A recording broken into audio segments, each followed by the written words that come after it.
ഇന്ന് അവധി ദിവസമാണ്. ഞങ്ങൾ വിചാരിച്ച ഫാമിലി എല്ലാവരും കൂടെ ഒത്തുകൂടാന്ന്. അവിടെ ആണെങ്കിൽ ഞങ്ങളാട്ടോ ആദ്യം ചെന്ന്, വീട്ടുകാരും അവിടെ ഇല്ലായിരുന്നു.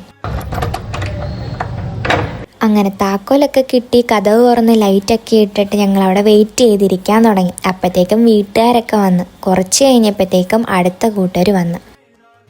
പിന്നെ ചോക്ലേറ്റ് ഒക്കെ കഴിച്ച് വെയിറ്റ് ചെയ്തിരുന്നപ്പോൾ അടുത്ത ആൾക്കാരും വന്ന്.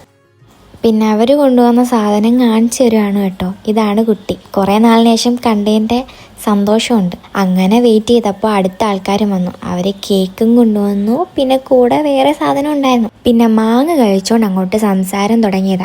ആദ്യം അടുക്കളയിലിരുന്നു അങ്ങോട്ടും ഇങ്ങോട്ടും ഊക്കാൻ തുടങ്ങിയത്. പിന്നെ അത് ഹോളിലോട്ട് മാറി. അവിടെ ചെന്നിരുന്ന് കുറേ നേരം കാര്യം പറഞ്ഞ് ഇരുന്നതിന് ശേഷം ഞങ്ങൾ വിചാരിച്ചു റീൽ എടുക്കാമെന്ന്. ഞങ്ങൾ ഒത്തുകൂടിയ ഒരു റീല് മസ്റ്റാണ്. അങ്ങനെ ഈ റീല് കണ്ടിട്ട് നിങ്ങൾക്ക് ഏത് റീലാണെന്ന് തോന്നുന്നു അത് കമൻറ്റ് ചെയ്യുക. ഞാനത് എന്തായാലും അപ്ലോഡ് ചെയ്യുന്നതായിരിക്കും. പിന്നെ കുറച്ച് കഴിഞ്ഞപ്പോൾ പാട്ടൊക്കെ വെച്ച് ഡാൻസൊക്കെ ചെയ്ത് അങ്ങനെ കുറേ നേരം ഇരുന്നതിന് ശേഷം വിശക്കാൻ തുടങ്ങിയത് കൊണ്ട് ഞങ്ങൾ ഫുഡ് കഴിക്കാനിരുന്നു. പാൽക്കപ്പയും ബീഫ് കറിയും ആയിരുന്നു ഉണ്ടായിരുന്നത്. അങ്ങനെ കുട്ടി അത് ടേസ്റ്റ് ചെയ്തിട്ട് അവൾക്ക് ഇഷ്ടപ്പെട്ടെന്നുള്ളതും പറഞ്ഞു.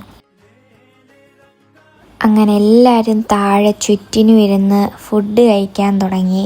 ഞാനിതിൻ്റെ കൂടെ അച്ചാറാണ് കേട്ടോ കൂട്ടിയത്. എനിക്ക് ഫുഡ് നല്ലപോലെ ഇഷ്ടപ്പെട്ടായിരുന്നേ. എന്റെ പൊന്നു സാറേ, എനിക്കറിയാൻ പാടില്ല. തിരിച്ചു ഓർന്നാലേ ചീനമ്പാനത് ഇപ്പൊ കയറി വന്നിരുന്നതാണ്. പിന്നെ വെള്ളം കലക്കിയിട്ടുണ്ടായിരുന്നേ, അതും കുടിച്ചിട്ട് ഞങ്ങൾ വീണ്ടും എല്ലാവരും കൂടെ ഒരുമിച്ച് സംസാരിച്ചൊക്കെ ഇരിക്കാൻ വേണ്ടി ഹോളിൽ പോയി. അപ്പം അതാണ്ടടാ ഒരു തെള്ളു കേട്ട്. നിങ്ങളും കേട്ടു നോക്ക്. അതിന്റെ കമറോജ് വയനാട് കണ്ടിട്ടില്ലല്ലോ? എന്നോട് പറയാം, അതൊരു കാണേണ്ട സ്ഥലം തന്നെയാണ്. അതിന്റെ റബ്ബേ, നമ്മളെ ദുബായിലൊക്കെ ഓരോ ബിൽഡിംഗ് ആണ്. അതിന്റെ കാട് വലിയ ബിൽഡിംഗ് ഫുള്ള് ദുബായ് ഒന്നൊന്നുമല്ല. അവരുടെ അവസ്ഥയൊന്ന് ആലോചിച്ച് നോക്കിക്കേ. അത് കഴിഞ്ഞ് കേക്ക് എടുത്ത് വെച്ചപ്പോൾ അതാ അടുത്ത ദുബായിക്കാരൻ്റെ തിള്ളേ. അറബി വിടണ്ടേ, ഞാൻ അടുത്തുനിന്ന് 1 മിനിറ്റ് മാറിയാ മതി. അങ്ങനെ അതുമായിട്ട് കേട്ടതിന് ശേഷം പിന്നെ കേക്കൊക്കെ മുറിച്ച് കഴിക്കാൻ തുടങ്ങി. കേക്ക് കഴിച്ച് വട്ടായോ? ഈ തെള്ള് ഫോട്ടോ കാണാനുള്ള തെള്ളാണ്. ഇതാണ് ഞങ്ങളുടെ കുടുംബത്തിലെ ബ്ലാക്ക് കുയിൽ. അങ്ങനെ എല്ലാവരും തിരിച്ചു വീട്ടിൽ പോവാണേ.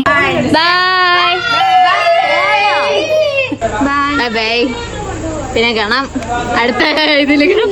അങ്ങനെ ഞങ്ങൾ നേരെ വീട്ടിൽ പോയി.